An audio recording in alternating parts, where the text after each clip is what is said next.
In honor of the 13th anniversary of the film, we've gathered a crew of LAIKA puppet fabricators and animators to talk about getting the gang back together as we relive the efforts of bringing Norman, Courtney, and the lovable Neil back to life. I'm Simon Thompson, I'm a producer and journalist, and I'm joined today by the LAIKA puppet fabrication and animation talents of Anne Larson, Rochelle Lambden, Kingman Gallagher, Jessica Lynn, Ollie Jones, Scott Tom, and Anne Seng. So, ParaNorman, a zombie movie for families. What about ParaNorman was so distinctive, fun, and new for the studio? Well, for me, on a personal level, it was just exciting because I didn't know if Coraline was gonna be it.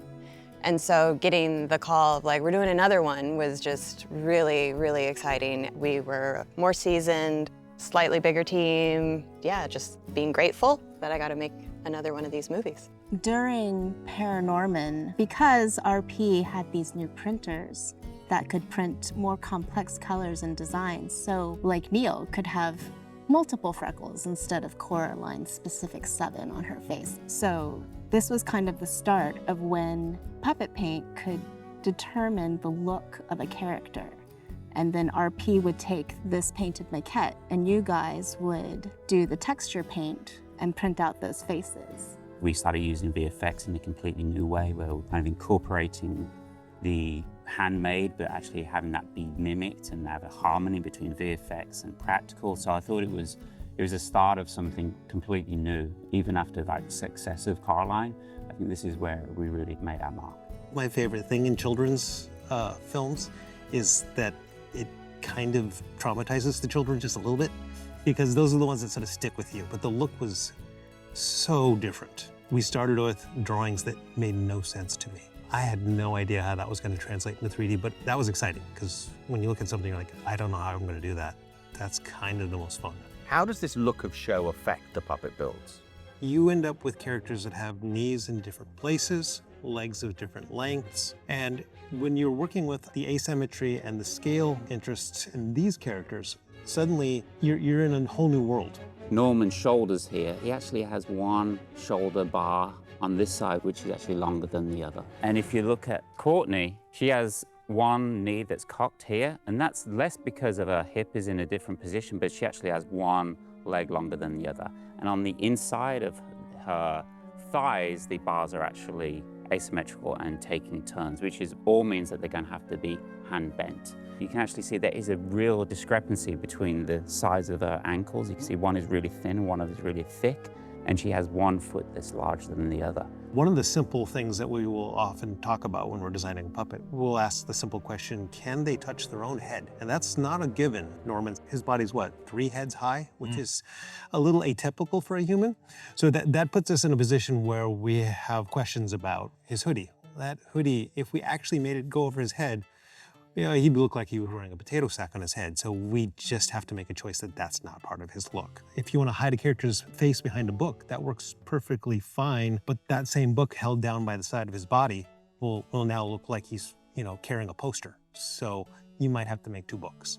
I think we couldn't make Aggie and Norman touch heads, if I remember correctly. I think at the tree, they're supposed to like, somebody's supposed to put their head on someone else's shoulder, and it's like, well, he doesn't have shoulders, and his head is like, yeah, we have to cheat a lot of things, and that makes the planning for the show a lot more challenging because you have to check all of the interactions throughout the whole movie and see where some of your character choices and set designs and other elements work and don't work. As Scott described, we'll do testing with the armature. We'll do a range of motion, we'll do calisthenics test, what's their reach, what do they have to do, are they able to do it?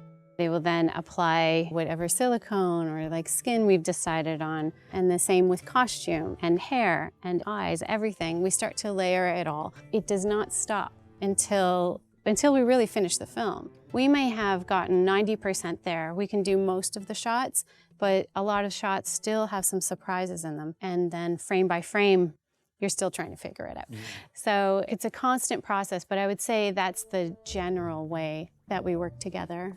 There's all this creativity based on like the product that comes out, but there's like all this other creativity of just the process. Like for Norman's eye was a great challenge at the time because of his faceted iris. So it's just something that we're all kind of like, well, it's just going to spin around in his head. But you don't want to say no to a character designer. You want to say yes, yes, we'll We don't know how, but we're going to go ahead and figure it out. Stop motion relies on excellent planning, but we also have to be responsive, and we have to be able to kind of almost be a caddy to the animator and be there along the ride. That's a collaboration that just keeps on going right till the very last shot.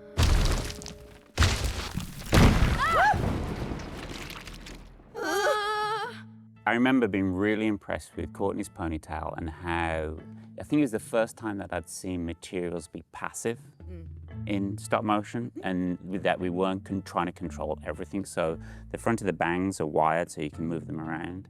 But then the ponytail, if you move it around from the base, only part of the hair is attached to the rig and the rest of it's gonna follow. If you were to open up Courtney's ponytail, she still has a wire, she still has an armature in it, and it's just one single wire. We're attaching the hair up here and then letting it sort of just exist as it is, and then attaching it again at this grip point, which it just sort of looks like this little plastic cog. So that way, when the animator moves things around, all that hair just flows together and they don't have to track all that and control it. It's kind of like a cat's tail, tells kind of what we're thinking. So even though she might finish a pose, the hair is still finishing up. It accented her. It was that extra little bit of sass.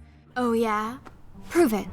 Neil was definitely one of the most challenging. Try to get some motion, some compression out of what is essentially just a ball shape. And so we had to develop some techniques that allowed us to get it to move around and compress, and did a lot of work, including our silicone foam. We developed silicone foam here in the studio that is pretty incredible. It compresses in just the way we need it to. It feels like kind of boba in a sock with Jell-O? Yeah, that's a good way to think about it. It is silicone, what you were touching. In order to make it what you feel, we actually mix a soluble sugar and then we'll wash that sugar out, which leaves tiny holes, bubbles, boba. We had to start rethinking how we'd pack a mold and also how we'd get the sugar out of it. And all of those things took a lot of R&D to actually make something that was consistent, reliable. In a production, you know, we make multiple iterations of each puppet and they all have to feel and move the same. The combination of this kind of silicone allows us to choose where we're having isolated like grab points, but also helps us with density. So if we need the arms to compress, it helps us with compression throughout the body. And here at LAIKA, we do so much kind of naturalistic acting. It often needs to be able to have that control and that small amount of movement. Yeah, you can just kind of see the difference. This is just sort of a solid piece of silicone, which is the same type that this is made out of, but if you put both on the table, you can compress one. The density, this is a lot more dense. It's called survival of the thickest. Just by showing up on screen, they're already telling a story about who they are. Norman, he feels like people think he's weird and he's not quite sure why. Although he kind of knows, because he can duck to dead people. However, he's still finding his place in the world and where he fits in. And I think closer to the top of the film, he's in a very slouched position. He's kind of shy to the world. His costume was the most paint that we did. So he's a teenage kid that's like running around, and so we would do a lot of like wear and tear. When we get his costume, it was a very bright red, and the jeans were also just this brand new, very flat blue denim color. So we would take things like color pencils. I would add a little bit of gray, a little bit of yellow around his knees and bottom of his jeans, and where he would stick his hands in his hoodie, we would add some wear there. And the trim around his hoodie is all hand-painted black lines. So the cuff on the bottom of this is all painted It's texture? all hand-painted, yeah. We also had to make sure we stayed in that asymmetrical way, so the lines were wonky. Seeing that artwork, there's a very specific line language there that we really wanted to capture with the spikes. When you were working, you always had this kind of Norman head and it had like colored pencils sticking up, right? I was always fascinated by that. What was that? We refer to it as the topographical map. So rather than making necessarily spikes that are like coming straight from the scalp going all the way up, we, working with RP, designed sort of this wig cap that looks more like a layer cake if you think about it. So one of the things that is really hard is kind of figuring out like what length goes where. We had taken a spike and then like this would be the red layer and then the blue one, so that way you knew kind of what length to cut each spike as you were sort of building that bouquet, rather than it just being like all straight across the same height. You know, unfortunately, the hair always meets the face, and for an animator, the amount of time that can be lost if they can't just like click that face. Yeah, it takes very, very little to throw the face out of position. And you know what shows up on camera when that happens, it just looks like the puppet's been drinking too much coffee, and it's a very critical thing. The hair has to come all the way up to it, but not touch it. These kits that arrive out on stage have like this image of their sequence for the animators to keep track of, and hopefully they all snap into place. We had a new kind of printer that printed out in like a gypsum powder. The ink would kind of turn the powder into like a sandcastle. And after the parts print, suck up all the extra powder and then take the face away and really carefully dip it in a vat of super glue.